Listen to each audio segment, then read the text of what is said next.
आइए बच्चा लोग, हाँ तो इफेक्ट ऑफ रजिस्ट्रेशन मैंने क्या बताया, जो सब्सक्राइबर होंगे वो क्या बन जाएंगे, अब मेंबर बन जाएंगे कंपनी के, and the company shall be a body corporate बन जाएगी with a name and capable of exercising all the function of the incorporated company under this act and shall have the perpetual succession.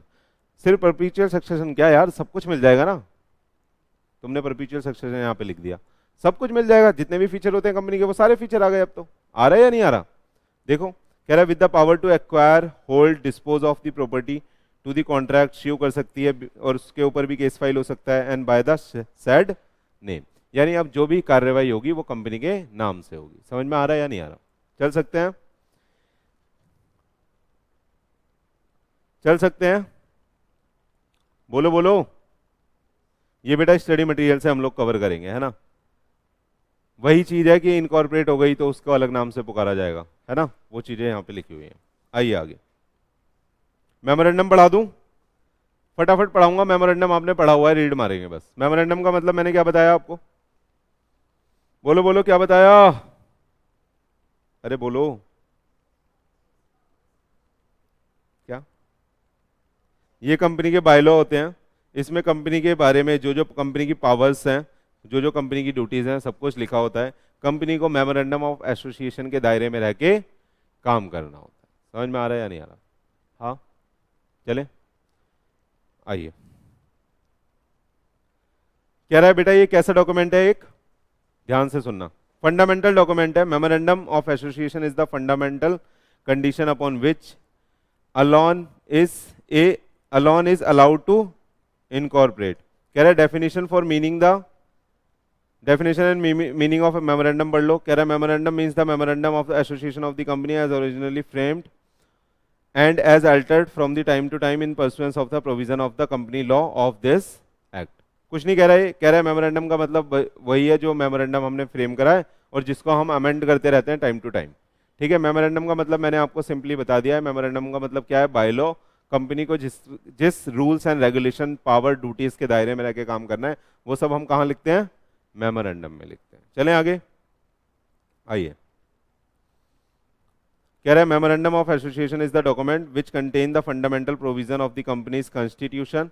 ठीक है, it constitution word इसलिए use हुआ है क्योंकि ये bylaw है। जैसे हम इंडिया में रह रहे हैं, हमें इंडिया में रहते हुए जो हमारा कॉन्स्टिट्यूशन है उसके दायरे में रह के करना है सब कुछ। अगर हम कॉन्स्टिट्यूशन के बाहर जाएंगे तो वो क्रिमिनल हो जाएगा, इलीगल हो जाएगा, हमें सजा हो सकती है। तो वैसे ही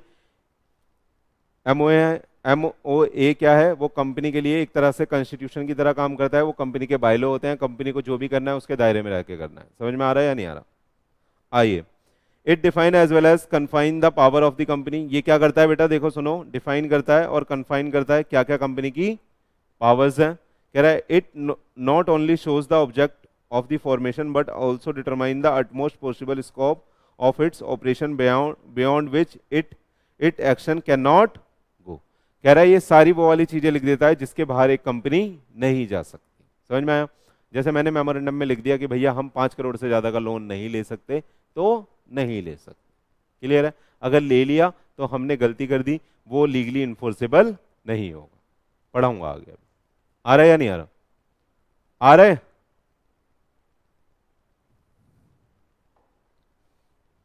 आइए। पर्पस क्या है भैया मेमोरेंडम का, कह रहा है the purpose of the memorandum is two fold. कह रहा है the prospective share holder who contemplates the investment of his saving should know the field in or for the purpose for which it is going to be used and what risk he is taking in making the investment। यानी investor को knowledge देने के लिए भी ये document बनाया गया है ताकि जो लोग कंपनी में पैसा लगा रहे हैं उन्हें पता चले, उन्हें पता रहे कि कंपनी किस पावर्स में काम कर रही है, किस ड्यूटीज के तहत कंपनी को काम करना है ना। समझ में आ रहा है या नहीं आ रहा, वरना कंपनी तो कुछ भी उल्टा सीधा करेगी ना, डायरेक्टर कुछ भी करा लेगा। हमने MOA बनाया ही नहीं, कुछ दिखाया ही नहीं, 100 करोड़ का लोन उठा लिया, बाद में बोल दिया लिमिटेड है, लायबिलिटी हम नहीं दे रहे। समझ में आ रहा है, चले आइए। कह रहा है outsider and the creditor dealing with the company will know without reasonable doubt whether the contractual relation into which he contemplates entering with the company is one relating to the matter within the corporate object। कह रहा है भैया ये MOA ऐसा document है जिसको पढ़ के बाहर वाला भी ये समझ सकता है कि हाँ ये काम ये कंपनी कर सकती है, तो हम जो सर्विस दे रहे हैं इस एमओए में के दायरे में आती है, तो हम बढ़िया सर्विस दे रहे हैं, ये कंपनी ऐसा कर सकती है, कल को हम इससे पैसा अपना क्लेम कर सकते हैं। तो कह रहा है बाहर वाले लोग, आउटसाइडर या क्रेडिटर जो हमारे साथ जुड़ेंगे वो हमारी कंपनी के बारे में इस डॉक्यूमेंट से जान जाएंगे। तो दो पर्पज हैं, पहला क्या, इन्वेस्टर पर्पस, और दूसरा आउटसाइडर मींस क्रेडिटर पर्पस। तो आउटसाइडर इन्वेस्टर के लिए, जो इन्वेस्टर अपना पैसा लगा रहा है, जो इतना बड़ा रिस्क ले रहा है आपको पैसा देने का, आप उसके पैसे से धंधा करोगे, खेलोगे, समझ में आ रहा है या नहीं आ रहा, तो आप उसके पैसों से धंधा करोगे, खेलोगे, है ना, सुनिएगा, उसके पैसों से धंधा करोगे, खेलोगे, तो वो रिस्क ले रहा है, तो उसको पता होना चाहिए कि आपकी कंपनी किस दायरे में रह के काम करेगी, क्या कंपनी की पावर है, क्या कंपनी की ड्यूटी है, क्या क्या कंपनी कर सकती है, क्या क्या कंपनी के ऊपर प्रोहिबिशन लगी हुई है। डन। दूसरी चीज, जो आउटसाइडर जो आपके साथ कल को डील करेंगे, आपके धंधे को ऊपर लेके जाएंगे, जो आपको और सर्विसेज देंगे, तो उनको भी पता होना चाहिए कि आपकी कंपनी कहाँ कहाँ तक किस किस तरह की चीजें ऑपरेशंस कर सकती है। डन। तो ये दो पर्पस है मेमोरेंडम के जिससे लोग पता लगा सकते हैं। चले आगे चले, आइए अब फॉर्म। कह रहा है मेमोरेंडम होता कैसे है भैया, फॉर्म मतलब फॉर्मेशन, मतलब कैसे कैसा दिखता है वो, है ना। तो कह रहा है भैया इसमें टेबल्स होती हैं, टेबल ए, टेबल बी, सी, डी और ई। कितना आसान है ना, ए बी सी डी होती है। क्या होता है सर इसमें, sir A B C D होती है, सबके आगे टेबल लगाया। टेबल ए किसकी है, देखो टेबल ए एप्लीकेबल है to the companies limited by share. सुनिएगा, इसमें ना जो मेमोरेंडम है उसका फॉर्मेट है, ये जो ABCD है ना, ये अलग अलग कंपनियों के लिए मेमोरेंडम का फॉर्मेट बना के दिया गया है एक्ट के अंदर ही, ठीक है। तो जो आपके ऊपर एप्लीकेबल होगा वो फॉर्मेट आपको पिक कर लेना है और अपने हिसाब से मॉडिफाई कर देना है। समझ में आ रहा है या नहीं आ रहा। आइए, टेबल ए किसके लिए है बताइए, company limited by share. Table B, company limited by guarantee and not having share capital. Table C किसके लिए है, company applicable for the limited by guarantee but having share capital. Table D किसके लिए, applicable to the unlimited company not having share capital. E किसके लिए, unlimited company having share capital. तो ये अलग अलग तरह की types of company, classification of company में आपने ये सुना था, है ना, share capital, not having share capital, guarantee वाली भी आपने सुनी थी। तो कह रहा है ABCD क्या है, बस फॉर्मेट है मेमोरेंडम के जो एक्ट के अंदर ही दिए गए हैं, जो आपके ऊपर एप्लीकेबल होगा, you can pick and use. आ रहा है या नहीं आ रहा, चल सकते हैं, चल सकते हैं, बोलो बोलो। आइए थोड़ा सा मेमोरेंडम के बारे में यहाँ पे लिखा है, पढ़ लीजिए। कह रहा है the memorandum must be printed होना चाहिए, डिवाइड होना चाहिए पैराग्राफ्स में, नंबर्ड होना चाहिए कंजिक्यूटिवली। कंजिक्यूटिवली का मतलब क्या है, सीरियली नंबर्ड, 1 2 3 4 5 6, है ना। And signed by at least 7 person, 2 in the case of private company and 1 in the case of OPC। तो समझ गए, मिनिमम नंबर ऑफ मेंबर से साइन होना चाहिए। Minimum number of member private के केस में 2, पब्लिक के केस में 7, OPC के केस में 1। कह रहा है in the presence of at least 1 witness होगा उसमें, who will attest the signature. कह रहा है the particular about the signatory to the memorandum as well as the witness as to their address description, ये सब चीजें उसमें लिखोगे आप। किसका, जो जो साइन कर रहा है उसका एड्रेस वगैरह लिखोगे, विटनेस का भी एड्रेस वगैरह लिखोगे, डिस्क्रिप्शन ऑक्यूपेशन वगैरह वहां पे लिखी जाएगी जिसने उसे सब्सक्राइब कराए, साइन कराए। कह रहा है it is to be noted that the company is being a legal person can through its agent subscribe to the memorandum, however a minor can not be signatory to the memorandum as he is not competent to contract। कह रहा है भैया minor कभी भी memorandum पे sign नहीं कर सकता क्योंकि वो competent to contract नहीं हो सकता, लेकिन कोई अगर लीगल पर्सन कोई साइन करना चाहता है तो वो एजेंट के थ्रू उस पर साइन कर सकता है, किसी को ऑथराइज करके। मतलब जैसे मैं हूँ, मैं किसी मेमोरेंडम को सब्सक्राइब करना चाहता हूँ लेकिन मेरे पे टाइम नहीं है, मैं बहुत बिजी हूँ, मैं कहीं बाहर हूँ, मैंने इसको ऑथराइज कर दिया, एक पावर ऑफ अटॉर्नी दे दी कि मेरे बिहाफ पे मिहिर साइन करेगा, तो मिहिर मेरे बिहाफ पे साइन कर सकता है। समझ में आ रहा है, लेकिन माइनर नहीं कर सकता। कह रहा है the guardian of the minor who is the subscriber to the memorandum on his behalf will be deemed to have been the subscriber in his personal capacity. अगर माइनर ने गलती से भी साइन कर लिया ना, तब भी उसके गार्जियन ही वहाँ पे सब्सक्राइबर माने जाएंगे। समझ में आ रहा है, आ रहा है या नहीं आ रहा। तो अगर माइनर के केस में साइन कौन करेगा, गार्जियंस करेंगे। क्लियर है। आइए, कह रहा है the memorandum of association of the company can not contain anything contrary to the provision of the company act. सुनिएगा, कह रहा है भैया मेमोरेंडम में कोई भी ऐसी बात नहीं लिखोगे जो कंपनी एक्ट को वायलेट कर रही हो, कंट्रेरी हो, उसके अपोजिट हो, उसके अगेंस्ट में हो। समझ में आ रहा है?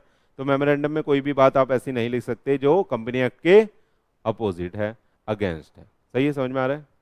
चले, कह रहा है if it does the same shall be void of any legal effect. अगर आपने ऐसा कर दिया तो आपका मेमोरेंडम ही वॉइड हो गया। कह रहा है similarly all the other document of the company must comply with the provision of memorandum. और इसी तरह जितने भी और पेपर होंगे कंपनी के वो मेमोरेंडम को कंप्लाई करेंगे। मेमोरेंडम किसको कंप्लाई करेगा? कंपनी एक्ट को। और मेमोरेंडम को कौन अप्लाई करेगा? बाकी सारे डॉक्यूमेंट्स, यानी कि एओए वगैरह। समझ में आ रहा है या नहीं आ रहा? चल सकते हैं? आइए अब बेटा इसमें ना कुछ क्लॉजेज होते हैं, मेमोरेंडम में कुछ क्लॉजेज होते हैं। देखो मैं आपको थोड़ा थोड़ा सा बता देता हूं। जैसे नेम क्लॉज होगा, नेम क्लॉज में लिखा होगा कि भैया हमारी जो कंपनी है प्राइवेट है, तो उसके पीछे प्राइवेट लिमिटेड लिखेंगे, हमारी कंपनी का नाम ये है। समझ में आया? दूसरा क्लॉज क्या है? Registered office clause. तो यहां पे आपको स्टेट लिखना होता है, यहां पे आपको स्टेट लिखना होता है कि किस स्टेट में आपकी कंपनी फॉल करती है, आपकी कंपनी का जो प्रीमाइसेस है वो किस स्टेट का है, क्योंकि स्टेट वाइज बेटा रजिस्ट्रार बटे हुए हैं। ठीक है? तो स्टेट से पता चलेगा कि किस ज्यूरिडिक्शन में आपकी कंपनी पड़ रही है, किस रजिस्ट्रार के पास आपके पेपर जाएंगे। क्लियर है? चल सकते हैं? हाँ आइए, अगला कौन सा क्लॉज है? Object clause. इसमें क्या लिखोगे? बोलो बोलो क्या लिखोगे? हाँ, इसमें आप लिखोगे बेटा मेन ऑब्जेक्ट कंपनी का। क्या लिखोगे? मेन ऑब्जेक्ट, यानी कंपनी धंधा क्या करेगी। हाँ सर हमारा धंधा है टी शर्ट बेचने का, हम टी शर्ट बेचेंगे, तो वहां पे लिखोगे आप। आ रहा है या नहीं आ रहा? आगे आइए, फिर अगला क्या है? Liability clause. लाइबिलिटी क्लॉज में आप क्या लिखोगे? कंपनी लिमिटेड बाय शेयर है या गारंटी है, गारंटी वाली लाइबिलिटी है या शेयर वाली लाइबिलिटी है, या दोनों है, ये खोलोगे वहां पे। अगला क्या आ रहा है? Capital clause. वहां पे क्या बताओगे आप कि ऑथराइज कैपिटल कितनी है और सब्सक्राइब कैपिटल कितनी है। सही है? अगला क्या आ रहा है? Association and the subscription clause. ये देख लो, कह रहा है in this clause the person subscribing to the memorandum declare their desire to be form into a company and agree to take the share indicated opposite in respect. यानी किस किस subscriber ने कितने कितने शेयर लिए हैं, ये यहां पे खोलोगे। हाँ बोलो बोलो बोलो बोलो। और ये है एक, इसे सक्सेशन क्लॉज नहीं बोलता मैं, इसको नॉमिनेशन क्लॉज बोलता हूं, क्योंकि मैंने बताया था ना एक अलग फीचर है ओपीसी का, नॉमिनेशन क्लॉज होता है उसमें, ये वही वाला क्लॉज है। तो यहाँ पे बताते हैं कि नॉमिनी कौन बनेगा, क्योंकि ओपीसी में एक अकेला आदमी होता है, वो कभी भी मर सकता है, टपक सकता है, तो उसके टपकने पे कौन मेंबर बनेगा। समझ में आ रहा है या नहीं आ रहा? तो उसके लिए एक अलग से क्लॉज है। समझ में आया? टोटल कितने क्लॉज है? 7। सातवां किस पे अप्लाई हो रहा है? सक्सेशन क्लॉज ओपीसी पे बस, बाकी के 6 सब में लगते हैं। बताइए कौन कौन सा? Name clause, object clause, liability clause, registered office clause और कैपिटल क्लॉज, एसोसिएशन क्लॉज। आ गया? जल्दी से रीड मार दूं या खुद पढ़ लोगे? हाँ जल्दी बोलो, अगर खुद पढ़ लोगे अभी पढ़ो, या तो 5 मिनट दिए मैंने, पढ़ो बेटा, 5 मिनट दिए मैंने, पढ़ो जल्दी से।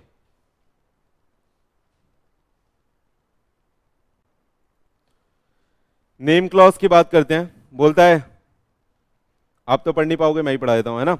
बोलता है the first clause in the memorandum must state the name by which A company is known.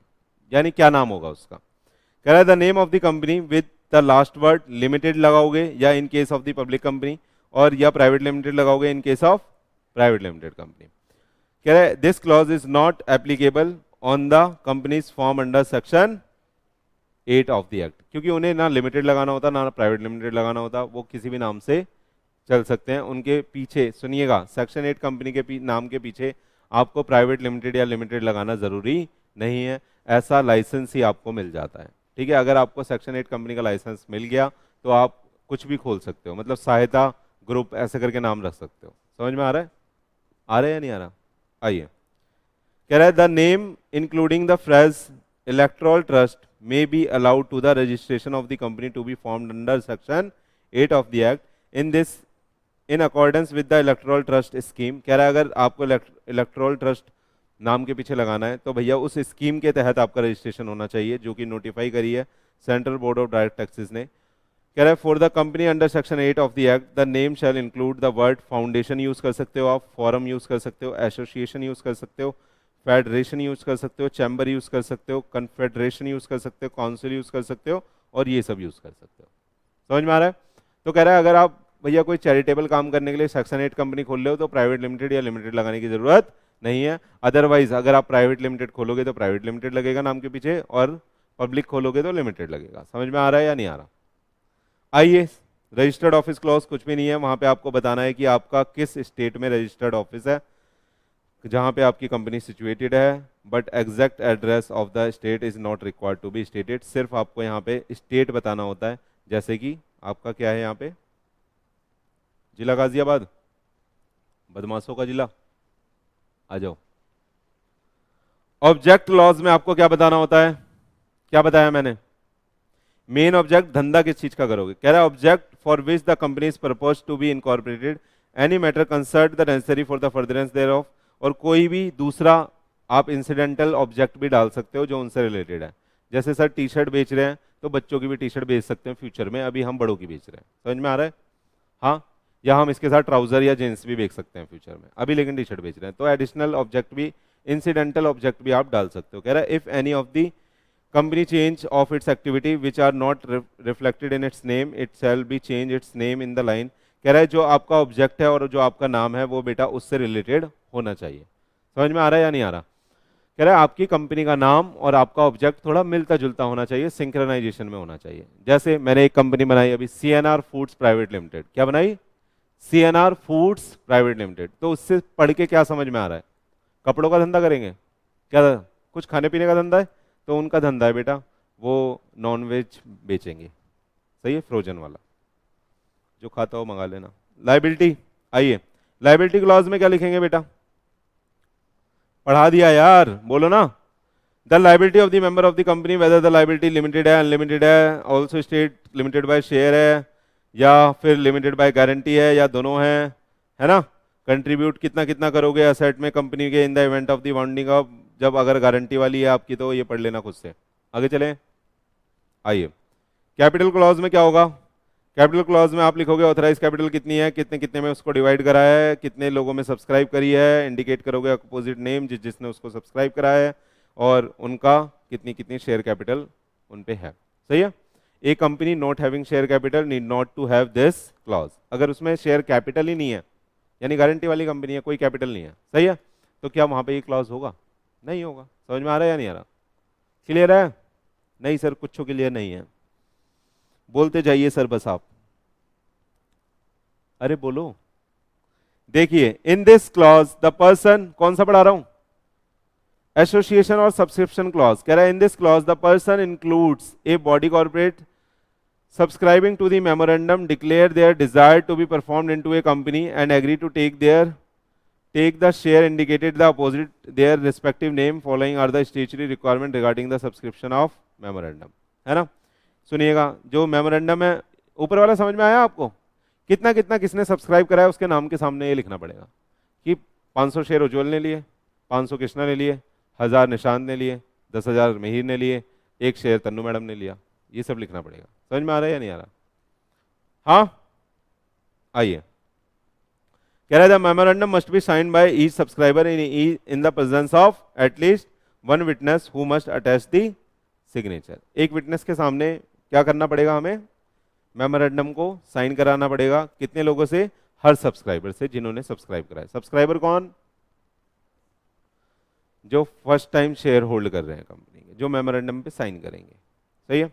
कह रहा है each subscriber must take at least 1 share if any and each subscriber must write opposite his name number of share if any which he agree to take. कह रहा है कम से कम 1 share हर subscriber को लेना पड़ेगा और उसके नाम के आगे लिखना पड़ेगा कि कितना कितना किसके शेयर है। आ रहा है या नहीं आ रहा? सक्सेशन क्लॉज तो मैं बहुत अच्छे से पढ़ा चुका हूं आपको। कह रहा है ये वाला क्लॉज कब एप्लीकेबल है? This clause shall be stated the name of the person who in the event of the death of the subscriber shell become the member of the company. ये भैया बस ओपीसी के केस में है, समझ में आ रहा है या नहीं आ रहा? कह रहा है the above clause are compulsory and are designated by the company act as the condition on the basis of which alone a company is incorporated. कह रहा है ये उसके लिए है जहां पे एक अकेला व्यक्ति भी कंपनी इनकॉर्पोरेट कर सकता है। आ रहा है या नहीं आ रहा? नहीं? हाँ, चलें आगे, बोलो। आइए, कह रहा है the above clause of the memorandum are called the compulsory clauses और the condition. In addition to these, memorandum may contain the other provision, for example, right attached to the various classes of share। सुनिएगा, कह रहा है ये जो clause हमने पढ़े हैं ये कंपलसरी क्लॉज हैं, ये तो रहेंगे। इसके अलावा आप क्लॉज बढ़ाया कम तो नहीं कर सकते क्योंकि ये कंपलसरी है, आप बढ़ा सकते हो और उसमें आप और भी चीजें ऐड ऑन कर सकते हो। जैसे कि इन्होंने यहां पे लिख दिया right attach to the various classes of share. आपने कोई नई तरीके के शेयर इशू करे, आपने उनसे रिलेटेड कुछ राइट वहां पे लिख दिए कि अब इस क्लास का जो मैं शेयर इशू कर रहा हूं इसमें हर एक बंदे को मैं 2 वोट डालने का अधिकार दे रहा हूं। दे सकते हो, आपका मन है। समझ में आ रहा है या नहीं आ रहा? बोलो। तो इस तरह के राइट आप दे सकते हो, एक्स्ट्रा राइट। आ रहा है या नहीं आ रहा? आइए अब आर्टिकल पढ़ लें। सर ये आर्टिकल वाक क्या होता है बताइए, आर्टिकल क्या होता है? जितना भी काम हमने कहां लिखा, मेमोरेंडम में लिखा, मेमोरेंडम पावर्स के बारे में बात करता है। आर्टिकल बताता है कि उस काम को करना कैसे है, वो एग्जीक्यूशन पार्ट के बारे में बात करता है। जैसे अगर मैंने बोला कि कंपनी लोन ले सकती है कितने का, 5 करोड़ का, तो मैंने बोला ये ऑर्डिनरी, या अब मैं यहाँ पे आर्टिकल में लिख दूंगा कि 5 करोड़ तक का तो लोन हम ले सकते हैं, अगर लोन लेना है तो लेकिन ऑर्डिनरी रेजोल्यूशन पास करना पड़ेगा, ओआर पास करना पड़ेगा। ओआर पास करने का मतलब यह है कि मेजोरिटी ऑफ शेयर होल्डर अगर हाँ बोलेंगे तब आप लोन ले सकते हो, अदरवाइज आप लोन नहीं ले सकते। तो ये उस काम को करने का एक तरीका है, बोलो ना। ये मैंने कहां लिख दिया? आर्टिकल में लिख दिया। तो आर्टिकल ऑफ एसोसिएशन में क्या चीजें लिखी होती हैं? जो काम हमने डिसाइड करा है उसको करने के तरीके। समझ में आ रहा है? तो ये एग्जीक्यूशन पार्ट की बात करता है। पढ़े? आइए, कह रहा है डेफिनेशन एंड मीनिंग पढ़ लो। कह रहा है आर्टिकल यहां पे दिया गया है क्लॉज 5 में। कह रहा है article means the article of association of the company as original form alter from the time of the company act 2013। Same है बिल्कुल। अरे एमओए की डेफिनेशन भी बिल्कुल सेम है भैया। क्या? आर्टिकल का मतलब यह है जो हमने फॉर्म करा है और टाइम टू टाइम जिसको हम अल्टर करते रहेंगे। यही मेमोरेंडम का भी मतलब था। आ रहा है या नहीं आ रहा? अरे बोलो। नहीं? ये थोड़ा थोड़ा बोरिंग लग रहा होगा आपको क्योंकि ये 12th में पढ़ा हुआ है आपने। मेरे को पढ़ाना भी नहीं चाहिए वैसे कायदे से तो। बोलो, सॉरी, बोलो, आ जाओ पढ़ते हैं प्लीज। बस यहां से देख लो, रीडिंग मार रहा हूं। आर्टिकल का मतलब मैंने बता दिया। मतलब क्या होता है? बोलो यार, है ना? अरे जैसे कॉन्स्टिट्यूशन ने हमारे लॉ लिख दिए, अब उसके तहत ही बाकी नीचे के एक्ट बनते हैं ना सारे एग्जीक्यूशन कराने के लिए। हाँ, जैसे अभी डिजास्टर मैनेजमेंट एक्ट लगा हुआ था, कब? कोविड में, मैंने बताया था आपको। तो वो किस लिए बना था? वो काम करने का तरीका हो गया कि आपदा के टाइम पे ऐसे ऐसे काम करना है, किसी को घर से नहीं निकलने देना, और निकलने देना है तो उसकी पीठ पे निशान होने चाहिए पुलिस के डंडों के। समझ में आ रहा है या नहीं आ रहा? तो वो उस एक्ट के तहत हो रहा था, तो वो करने का एक तरीका है। तो ऐसे ही आर्टिकल में भी करने के तरीके हैं। आ जाओ पढ़ते हैं। कह रहा था article of a company, article of the company are its bylaw and the rule and regulation that govern the management of its internal affair। वो बताएंगे कि अंदर कैसे काम चलेगा। सुनिएगा, and the conduct of its business। कह रहा है the article of a company are subordinate to and are controlled by the memorandum of association। ये कभी भी मेमोरेंडम को क्या नहीं कर सकता? वॉयलेट नहीं कर सकता। मेमोरेंडम के अगेंस्ट हम नहीं जा सकते। क्लियर है? सुनिएगा, आप जो मेमोरेंडम था वो बेटा एक तरह का पब्लिक डॉक्यूमेंट था। वो क्या था? Public document. उसे कोई भी पढ़ सकता है। आप साइट पे जाके किसी भी कंपनी का मेमोरेंडम निकाल के पढ़ सकते हो। लेकिन आर्टिकल कैसा डॉक्यूमेंट है बेटा? ये इंटरनल अफेयर बताता है, तो ये एक इंटरनल डॉक्यूमेंट है, ये पब्लिक डॉक्यूमेंट नहीं है। आइए, the memorandum lays down the scope and the power of the company and the article govern the way, सुनिएगा, way article govern the way in which the object of the company are being carried out. कह रहा है ये तरीके बताता है कि कैसे काम होगा, समझ रहे हो। कह रहा है it may be noted that the company act 2013 make it compulsory for every company to have its own article and file the same with the ROC for the registration. तो ये कंपलसरी कर दिया कि जो जो कंपनी बनेगी हर company को अपना एक आर्टिकल ऑफ एसोसिएशन बनाना पड़ेगा और उसको कंपनी आरओसी के पास फाइल करना पड़ेगा। आ रहा है या नहीं आ रहा? आइए अब देखो आर्टिकल में क्या क्या होता है, सुनिएगा। कह रहा है contain the regulation, inclusion of matter होता है, कंटेन दी प्रोविजन ऑफ एंट्रेचमेंट होते हैं, मैनर इंक्लूडिंग द एंट्रेचमेंट प्रोविजन होते हैं, नोटिस ऑफ द रजिस्ट्रार होता है, ठीक है, फॉर्म ऑफ आर्टिकल्स क्या क्या होती है, मॉडल ऑफ आर्टिकल क्या होती है, and company register after the commencement of this act के लिए कौन कौन सी आर्टिकल लगेंगी। ये आर्टिकल से रिलेटेड सारी चीजें हैं, एक एक करके पढ़ लें। आइए बोलो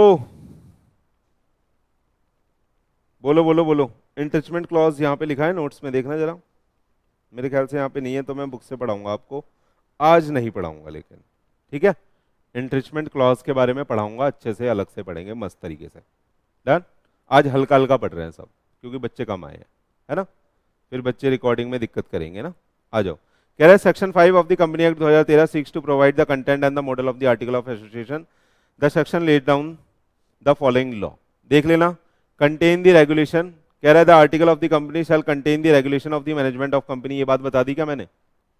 बोलो बोलो। रूल एंड रेगुलेशन होते हैं उसमें कि किस तरह से मैनेज होगी कंपनी, है ना। कह रहा है इंक्लूजन ऑफ मैटर होता है, कह रहा है article shall also contain the such matter as a prescribe under the rules. कह रहा है कि उसमें वो सारे मैटर इंक्लूड करोगे जो प्रेस्क्राइब करे गए हैं रूल के अंदर।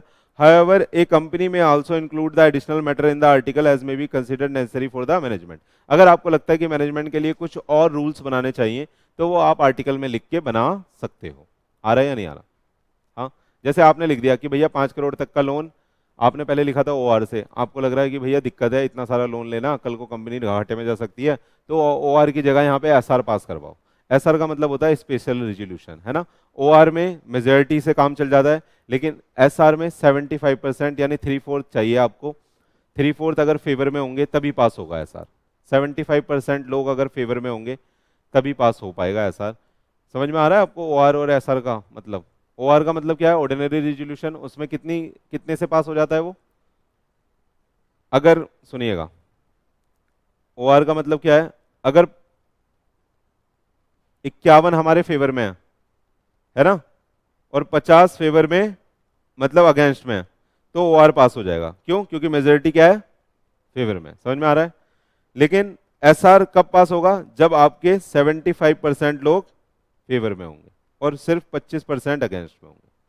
तो ये ज्यादा रिस्ट्रिक्ट प्रोविजन हो गया एक तरह से। समझ में आ रहा है आपको? हाँ, कि हमने अधिकतर लोगों को बता दिया तभी लोन लिया है भैया, है ना, हम किसी के साथ धोखाधड़ी नहीं कर रहे। क्लियर है? तो वहां पे आप इस तरह के रूल भी डाल सकते हो। कहाँ पे?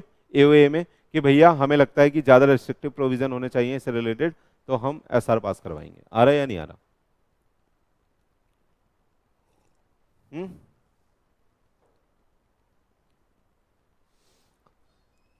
आगे आइए। कह रहा है contain the provision for entrenchment. कह रहा है आर्टिकल में contain the provision for entrenchment to protect the something to the effect that specified the provision of article may be altered only if the condition for procedures that are restrictive than those of the in the specification are met and the complied with। ये समझ में आ रहा है? रिट्रीचमेंट दीदी आपने पहले पढ़ा हुआ है तो रिट्रीचमेंट आपको पता है?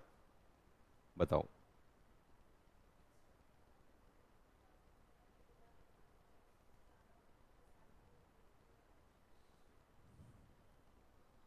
ना मुन्ना ना, थोड़ी सी गलत इंटरप्रिटेशन है।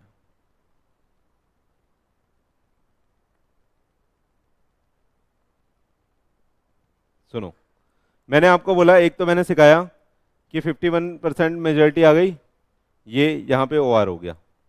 एक मैंने बोला 75% फेवर, 75 या उससे ज्यादा फेवर में, 25 अगेंस्ट में, ये एसआर हो गया। हाँ सही है। अब सोचना 75% कितना होगा? 10 का 75% 7.5, 100 मान लेते हैं। मान लो 100 मेंबर है तो 75 फेवर में होंगे तो काम हो जाएगा, है ना। और 25 अगेंस्ट में हो तब भी कुछ नहीं उखाड़ सकते हमारा। सिंपल है। तो आपको ये नहीं लग रहा इनके साथ नाइंसाफी हो रही है? मान लो ये 75 मिल जाए आपस में, इन 25 का ना बेड़ा गर्क करना है। हो सकता है ऐसा 75 आपस में मिल जाए और बोले बल्कि ये 25 ठीक है, ये सब बेईमान है, ये सब ऐसे लोग हैं।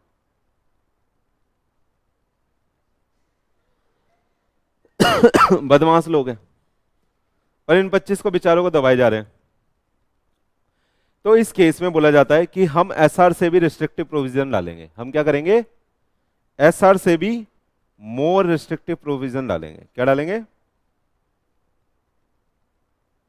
हम अब ये बोलेंगे कि अगर आपको लोन लेना है तो 100% लोगों का कंसेंट लो। तो इससे क्या होगा? ये लोग 25% बेचारे छोटे लोग, तो ये माइनॉरिटी इंटरेस्ट बोलते हैं इनको। क्या बोलते हैं? इनका इंटरेस्ट हार्म हो रहा था बेचारों का, इन्हें दबाया जा रहा था। अब हमने इनके इंटरेस्ट को सेव करने के लिए एंट्रिचमेंट प्रोविजन डाल दिया और एसआर से भी रिस्ट्रिक्टिव प्रोविजन डाल दिया कि भैया अब अगर लोन लेना है तो 100% कंसेंट चाहिए, अदरवाइज आप लोन नहीं ले सकते। ये होता है एंट्रिचमेंट प्रोविजन। समझ में आया? दीदी एसआर वाला नहीं होता। एसआर वाला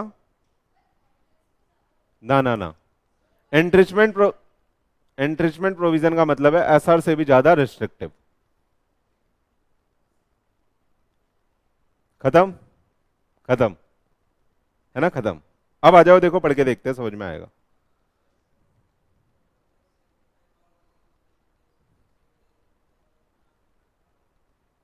हाँ, तो 100% ही कंसेंट हो गई, तो वो बाद में वो वॉइडेबल हो जाएगी, बाद में जाके बोल देंगे, बाद में कैंसिल तो कर सकते हैं, वो वॉइडेबल हो जाएगी ना। आइए अब देखो, ये लाइन पढ़ूंगा ना, आप समझ में आएगी आपको ये वाली। कह रहा है contain the provision of entrenchment. कह रहा है द आर्टिकल में contain the provision for entrenchment to protect something, यानी माइनॉरिटी का interest, to the effect that the specified provision of article may be altered only if the condition and the procedure as that are more restrictive than those applicable in case of special resolution are met or complied with। are met or complied with। Game समझ में आई? अब कह रहा है कि एंट्रिचमेंट provision इस तरह के प्रोविजन होते हैं जहां पे हम क्या करते हैं, किसी भी प्रोसीजर को, किसी भी चीज को और ज्यादा रिस्ट्रिक्टिव बनाते हैं और बोलते हैं कि भैया एसआर से भी हम इसको ज्यादा रिस्ट्रिक्टिव बना देंगे। मैडम आपकी टाइमिंग जाएगी कि आप कितने बजे आए हो ग्रुप में ना? मैं तो पूछ ही नहीं रहा कुछ आपसे, मैं कुछ पूछ ही नहीं रहा आपसे। आइए आइए चले, फोर्थ देखिएगा। कह रहा है the manner of inclusion of entrenchment provision. Madam ये भी पढ़ाया आपने, manner of inclusion of entrenchment provision, बताइए।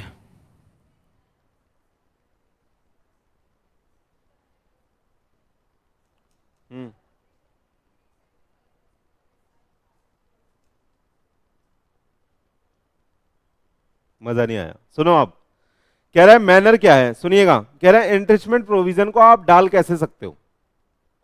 एंट्रिचमेंट प्रोविजन तो समझ गए, हमने क्या करा, ज्यादा रिस्ट्रिक्टिव बनाया किसी चीज को। अब कह रहा है आप इस चीज को डालोगे कैसे, यानी इस चीज को इफेक्ट में कैसे लाओगे। तो कह रहा है the provision of entrenchment shall only be made either on the formation. कह रहा है जब कंपनी, सुनिएगा, वो बोल रहा है जब आप कंपनी बना रहे हो ना, तभी आप अपने आर्टिकल में एंट्रिचमेंट प्रोविजन डाल दो। समझ में आया? आपको पहले से ही पता है कि माइनॉरिटी का इंटरेस्ट हार्म हो सकता है, तो हम पहले से ही इस तरह का प्रोविजन डाल देंगे। एक तरीका तो यह है। दूसरा तरीका बोलता है और by an amendment in the article. आप पहले आपने डाला नहीं था, आपको लगता था कि माइनॉरिटी का इंटरेस्ट को कोई हार्म नहीं करेगा, सारे अच्छे लोग हैं, लेकिन बाद में पता चला कि माइनॉरिटी के इंटरेस्ट को हार्म पहुंच रहा है, तो आप बाद में अमेंड कर सकते हो आर्टिकल ऑफ एसोसिएशन को। Article agreed to by all the member, all member की कंसेंट के साथ of the company in case of private company, और by special resolution in case of public company.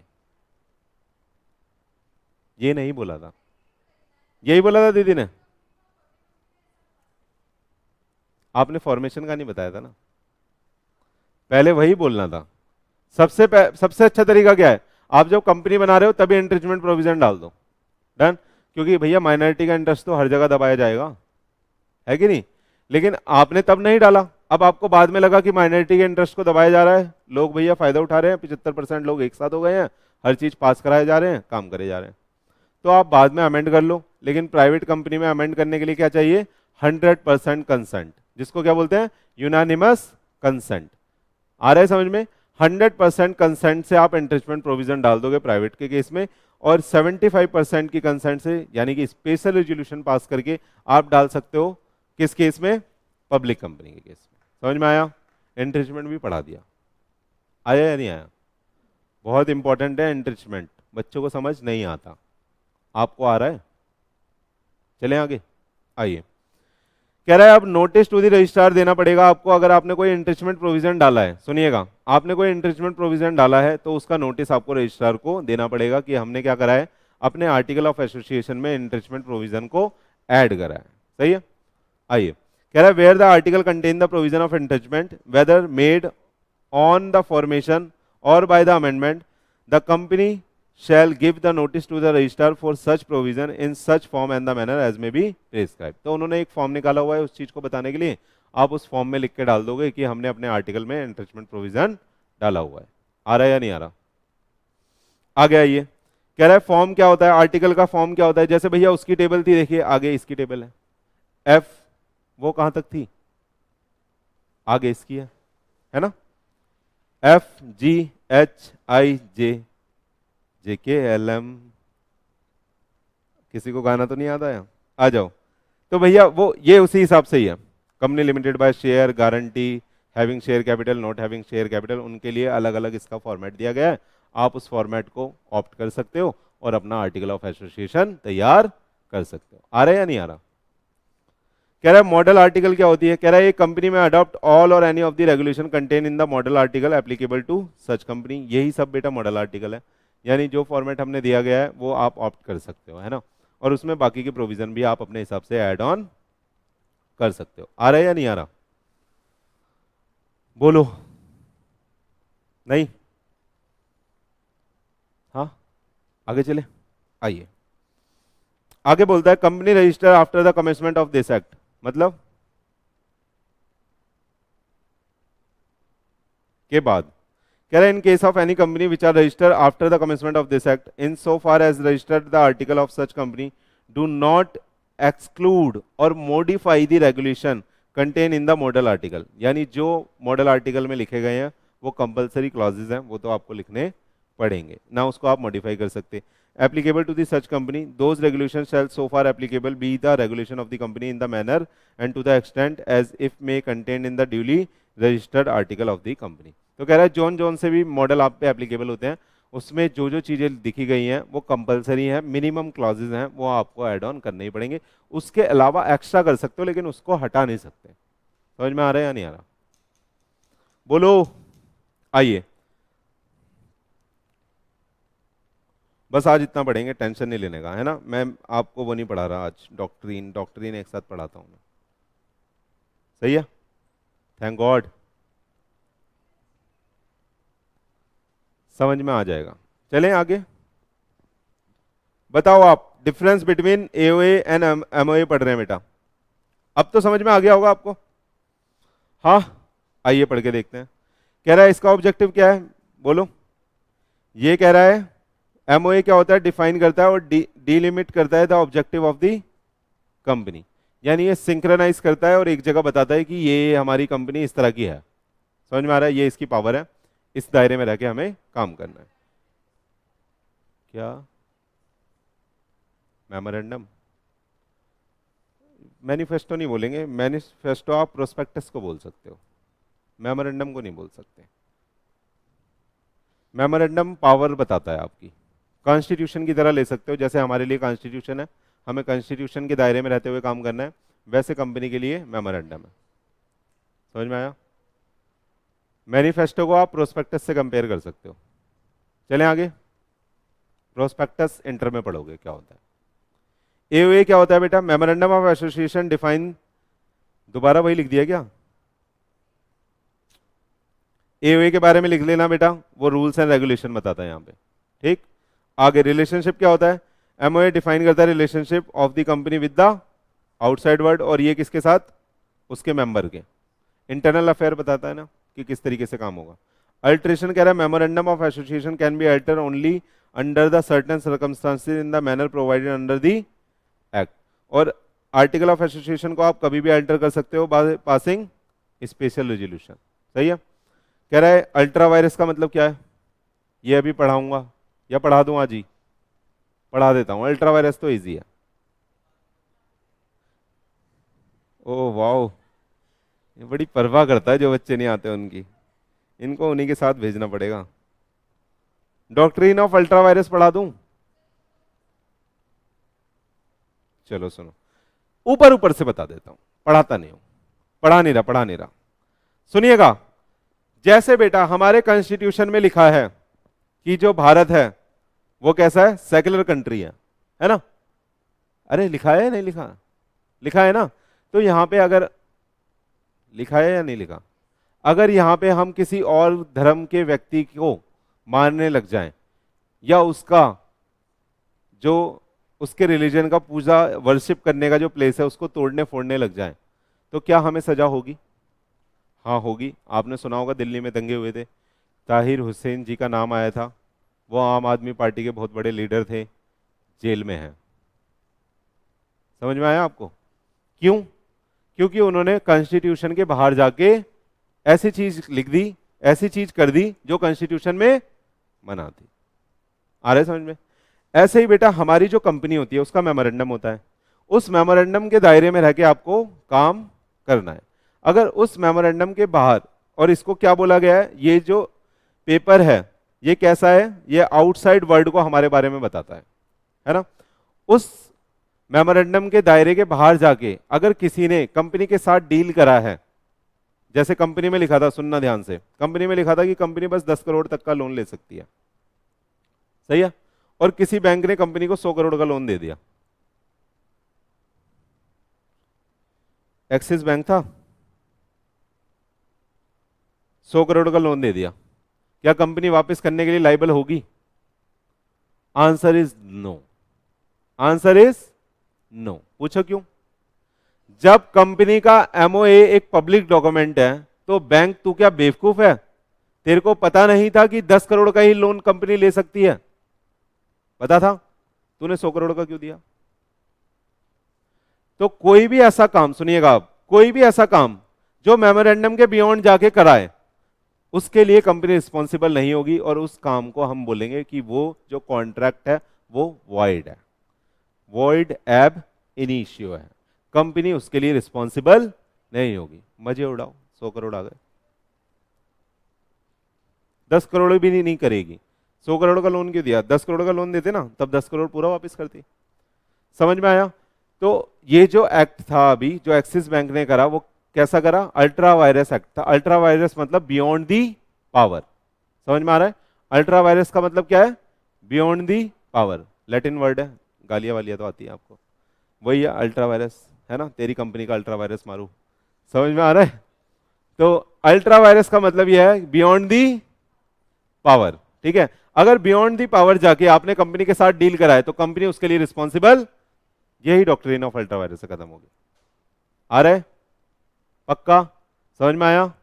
आइए पढ़ते हैं,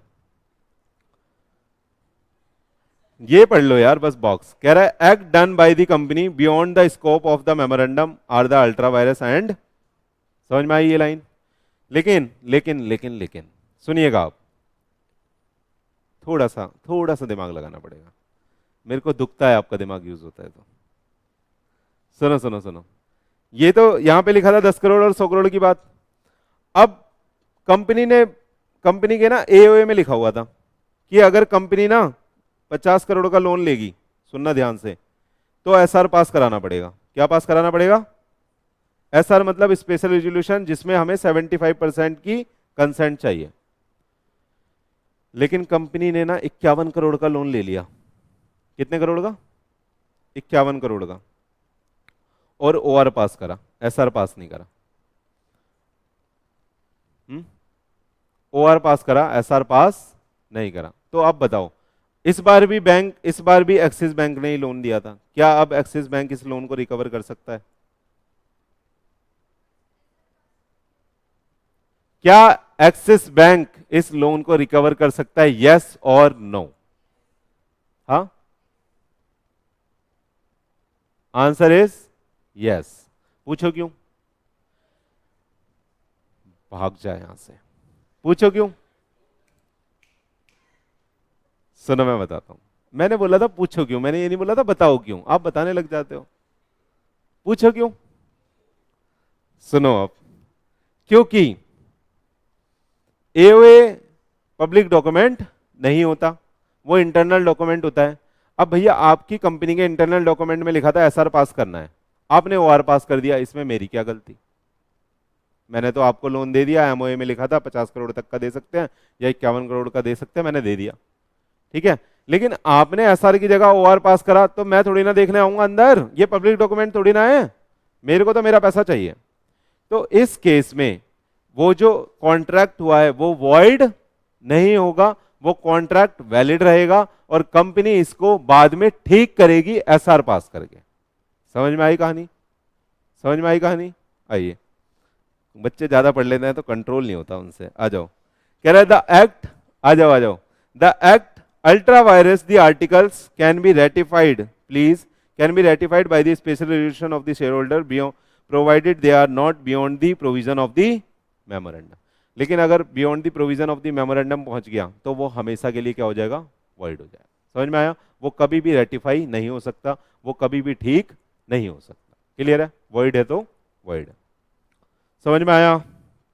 बस इफेक्ट पढ़ लो, खत्म, फिर डॉक्ट्रिन सॉक्ट्रिन पढ़ेंगे बाद में। आइए, कह रहा है effect of memorandum and article as per section 10 of the company act 2013, where the memorandum article when registered shall be bind the company and the member thereof to the same extent if they are respectively, चाबी दे दे बेटा अंदर से, blue, अच्छा एक ही तो गाड़ी है, हाँ सही है, if they are respectively had been, ये बच्चा ही चला जाएगा आपके साथ ना, वापस ले आएगा, respectively had been signed by the company and by each member and an agreement to be observe all the provision of the memorandum of and of the article, all money payable by the, हाँ यही है, चला जा बेटा तू ले आना है ना। कह रहा है any member of the company under the memorandum and article shall be that due from him to the company. सुनिएगा, मैं बता देता हूँ यहाँ पे क्या लिखा हुआ है। यहाँ पे ये लिखा हुआ है कि एक बार अगर मेमोरेंडम और आर्टिकल आपने ड्राफ्ट कर लिए और रजिस्टर आपने फाइल कर दिए, आपकी कंपनी इनकॉर्पोरेट हो गई, तो वो कंपनी के ऊपर भी उतने ही बाइंड होंगे जितने आपके ऊपर बाइंड होंगे, यानी दोनों आप और कंपनी आप उससे बाइंड हो गए, आप उसके बियॉन्ड जाके काम नहीं कर सकते। मेमोरेंडम के बियॉन्ड तो जाना ही नहीं है, आर्टिकल के बियॉन्ड गलती से चले भी गए तो उसको बाद में रेटिफाई करा लेना है। समझ में आया या नहीं आया? और एक तरह से जो भी यहाँ पे पावर और ड्यूटी लिखी गई है वो आपके लिए एक तरह से रिस्पॉन्सिबिलिटी है, आपके लिए एक तरह से डेट है जो आपको फुलफिल करनी है। ठीक है, आज के लिए इतना ही था। बहुत बहुत धन्यवाद, आपके साथ बैठकर हमें बहुत मजा आया। Thank you very much.